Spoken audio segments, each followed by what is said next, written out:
Welcome to the channel with Reverend Dr. Jason W. Morrison, theologist. I don't officially practice as a reverend or preacher anymore, but got plenty of experience and stuff I'd like to share and help people with. This is a look at the two channels that I run. That's the religious channel. That's the secular channel. Help both sides if I can. Now, somebody's probably sitting out there wondering, what the hell happened to my relationship? Why the hell couldn't we find resolve? You will usually... What's happening there? Oh, that's me. Well, that can be for a lot of reasons. I've been with partners that I haven't even argued with. Get along fine. But in the background, there's some fucking aggravation. Sorry for the language, but there's some aggravation that just will not go away. And this is abuse. You have to understand, if you're in a situation where you're asking for resolve and the person's not giving it to you,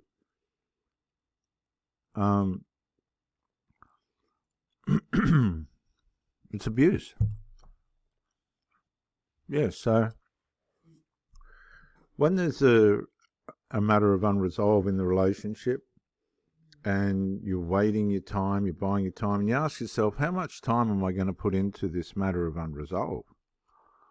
And you're doing what you can for this person, and you're watching all of a sudden, you're trying to get closer, and all of a sudden things just start to become a little bit complacent. But you still see the person drawing closer, trying to get closer, you're trying to spend more time together. Something just doesn't seem right. It's the unresolved.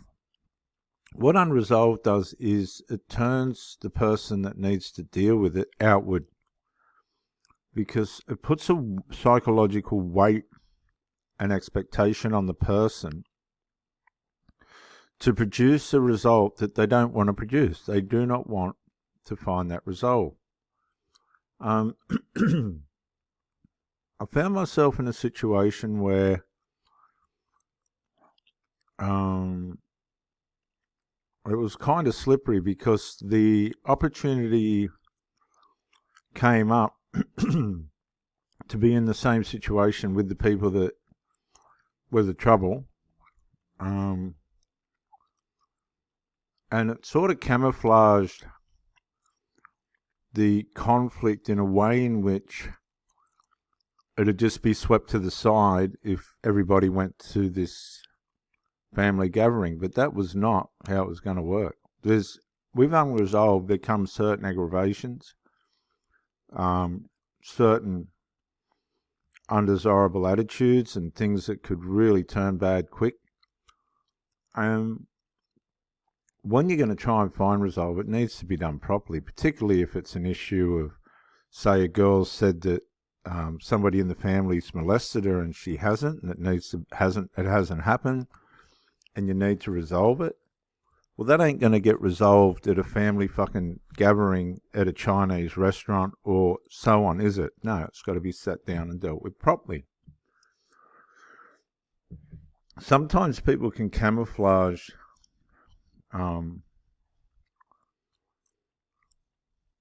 covertly camouflage an attempt to resolve, but it's not really an attempt to resolve.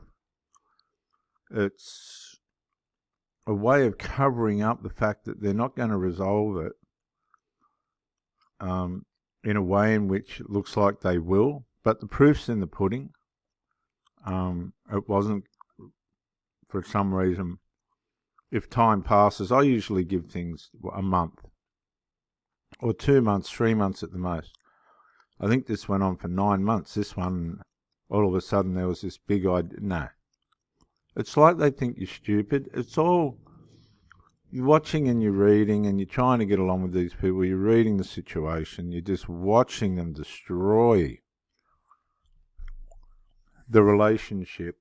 And you keep going along, and they know.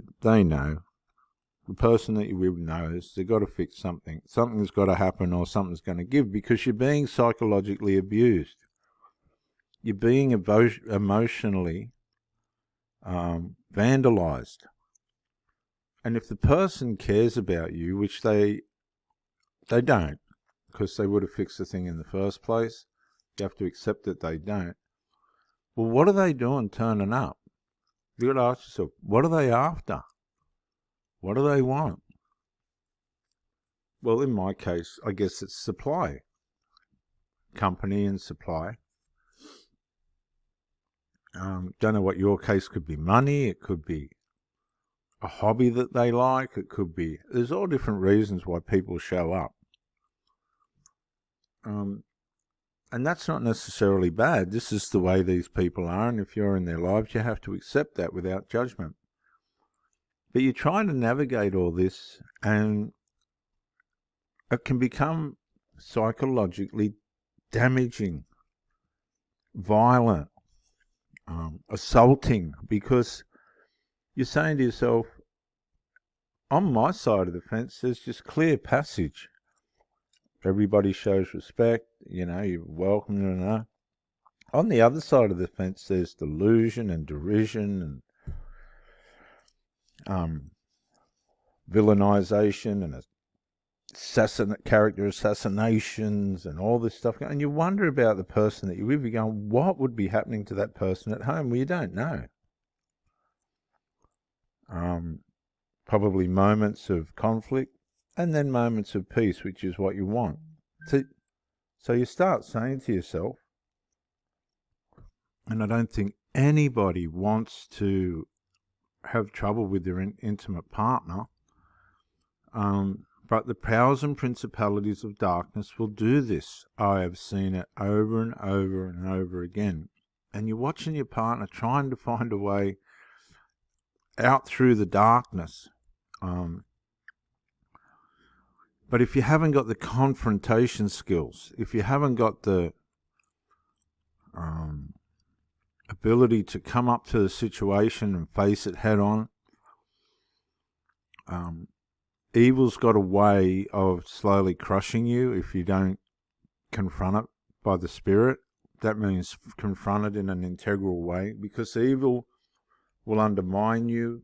It will emotionally assassinate you. It wants to bring you down. Now, people that are in these triangulated relationships, where it's not directly the partner, but people around the partner that are attacking the partner and you, because they want to split the relationship.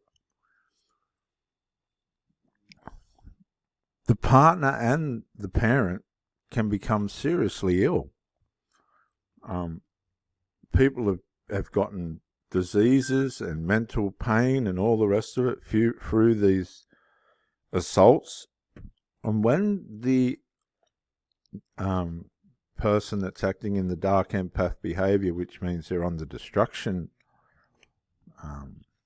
production line, they know that you're going to be a hard one to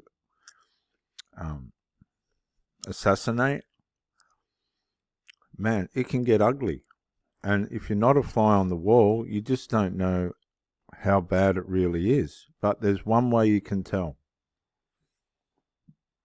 And listen very carefully. Duration of time. I was taught, my mum, and I wasn't a mummy's boy, believe me, but she was a pretty good mum. She was called Cyclone. That was her nickname, Cyclone, because she'd come through and get things in order without leaving shit lying around. She was a very accomplishing lady. And she proved that in a business life and in a home life and in her relationship life as well. There was no way we were going to be able to interfere in her love life because it was too critical for her mental health.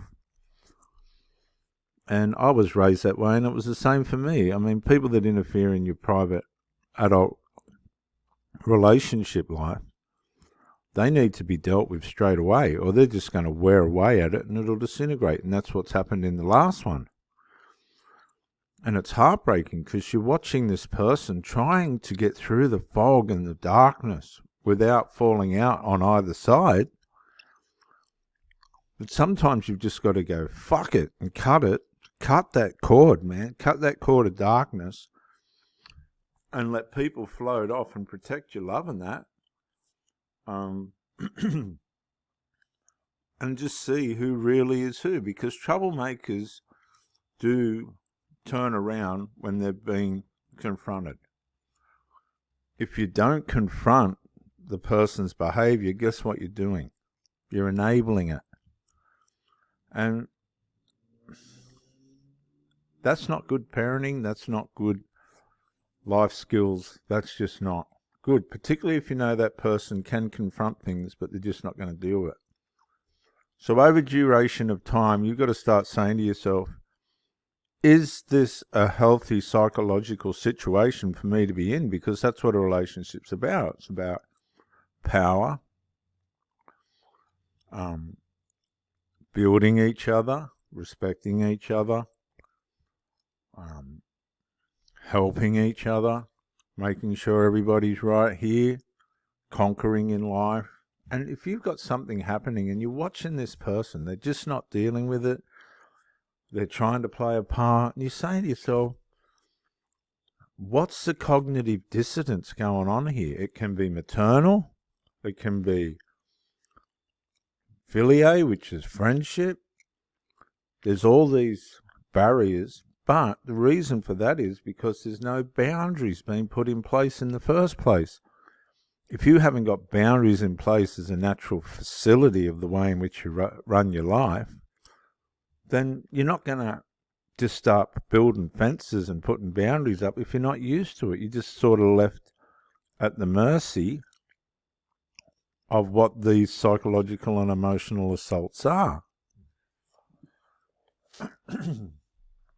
Now, what you've got to watch for is the person's awareness of themselves and their awareness of you. If somebody's not aware of how you're traveling emotionally and you propose that can we look at this thing? And they're going, no. For me, you can only allow a certain amount of time for these people to assault your character and stuff and waste the time in your life in terms of being healthy before you actually start wearing out in your mind. And many of you watching this have let things go too far. And that pain that you're feeling in your mind, that fog that you're feeling in your mind, that Alzheimer's that you're feeling in your mind is coming from the dark empath vibration of the person that's trying to break you up, pull you down and ruin you. And if you're not onto this, and thank God I used to fight evil as a minister. These people were choir boys, what they were doing. But I watched the mother try and get through this, and I couldn't help her because she would not confront the issue. Not my mother, the mother of these children. And I think part of the reason for this was it was the way in which they were domestically formed.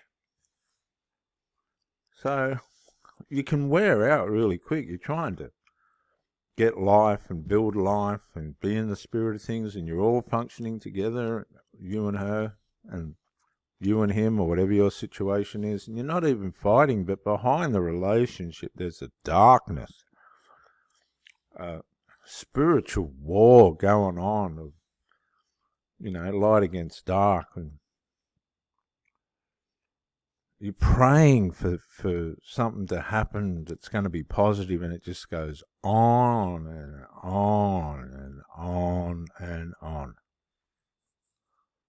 Now, you're going to get the blame. Whatever happens, you're going to get the blame, because dark will not be accountable or responsible. How do you know that?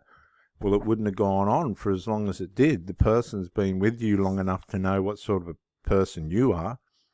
And if they're not standing for you against these dark principalities and powers coming out of their family members at you, they haven't got the belief in you. There's another sign. So you go, well, who am I dealing with here? Like, if this is one, what if something big happens? The person's not going to deal with it. They're just going to watch everything collapse. And you've got to say, that person's not healthy. that person is not a good partner.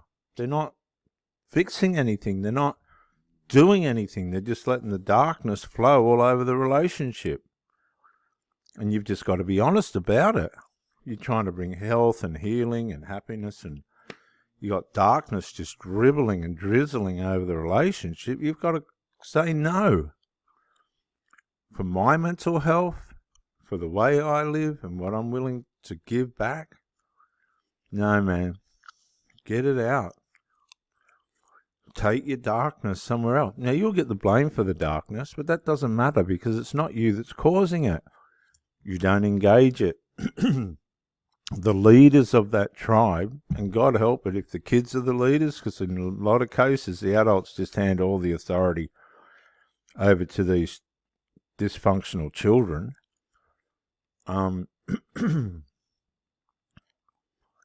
Yeah, it's never going to come, and you've got to recognize this, man, ladies and gentlemen, and you've got to be able to stand up and go, this is not a healthy situation for me to be in. I know I'm committed to you, but no, it's abuse. And they'll probably say to you, well, why didn't you fix it? You can't fix somebody else's family members. How many times have you heard of somebody having a fight with a family member from the other side, not yours, but from your partner's side, and it hasn't worked out? I'll tell you, it won't work out. That's what they want. They want a reaction out of you so they can and reinforce their position. But if you don't buy into whatever's going on, right, in some cases, as I said before, girls have blamed stepfathers for sexually molesting them, and this has to be carefully investigated because if it's real, that person needs to go to jail. If it's not real, that child needs to be reprimanded. But it does happen. It can happen in lesser ways. Oh, he hit me. Oh, he wanted this to happen to me. Oh, why did he say that about me? I mean, these people will go to all sorts of lengths to villainize who you are with the person that you're with. And if the person that you're with isn't fixing the thing and just letting it go, they don't care about you.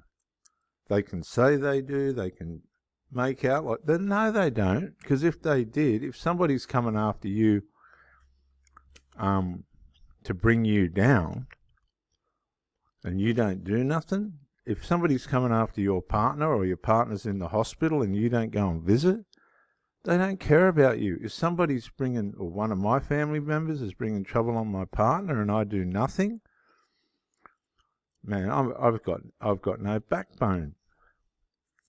So I can't expect my partner to take on my children. That's my job.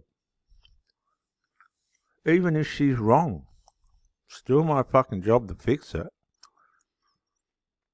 And this is what happens when things are out of order. And you have to decide, is it long enough? Is this going on for long enough? Comes down to your mental health. They try and condition you to be run down.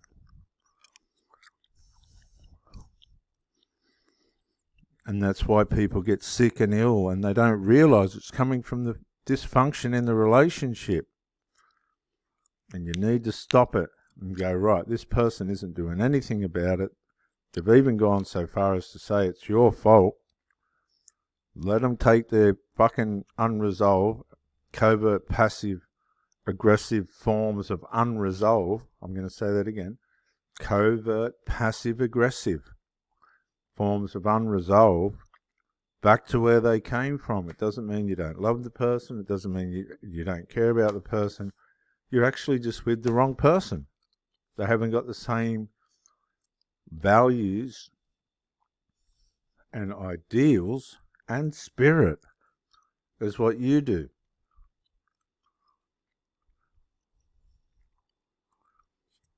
Full stop. Don't get mental illnesses because of these people that are trying to psychologically and emotionally undermine what you know is right. Reverend Dr. Jason W. Morrison, theologist. Bye for now.